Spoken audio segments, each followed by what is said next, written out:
ক্যারিয়ারে আটকে যাওয়ার কারণ কি? আপনি যদি এই কারণগুলো জানতে পারেন তাহলে আপনি নিজেই বুঝতে পারবেন আপনাকে কি করতে হবে। চলুন ক্যারিয়ারে আটকে যাওয়ার প্রধান কারণগুলো জেনে নিই। Comfort zone. আমরা অনেক সময় কমফোর্ট জোন ছাড়তে চাই না। নতুন কিছু শেখার ঝুঁকি না নিয়ে পুরনোতে আটকে থাকি। Skill gap. আমরা স্কিল আপডেট না করে পুরনো দিয়ে কাজ চালাই। সময়ের সঙ্গে সঙ্গে নিজের স্কিল আপডেট করি না। চাকরি পরিবর্তন হয় কিন্তু নিজেকে বদলায় না। Fair of failure. যখন ব্যর্থতার ভয় আমাদের নতুন চেষ্টা থেকে আটকায়। ব্যর্থ হওয়ার ভয়েই অনেকেই চেষ্টা করে না, ফলে সুযোগ হাতছাড়া হয়ে যায়। Lake of networking.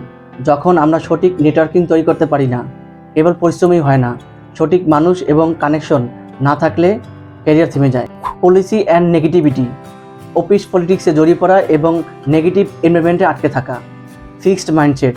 যখন আমাদের মাইন্ডসেট সীমিত থাকে, যেমন আমি এতটুকুই পারি এর ভিতরে সীমিত থাকলে কখনোই ক্যারিয়ার আগাবে না। গ্রোথ আসবে কেবল ওপেন মাইন্ড থেকে। Not understanding own value. নিজের ট্যালেন্ট, প্যাশন আর ভ্যালু প্রপোজিশন না জানলে নিজের জায়গা পাওয়া যায় না। মনে রাখবেন, career is not moving fast, it's about moving forward. আজকের মতন এখানে শেষ। আবার দেখা হবে নতুন টপিক নিয়ে। লাইক, কমেন্ট, শেয়ার এবং সাবস্ক্রাইব করে সাথেই থাকুন। আল্লাহ হাফেজ।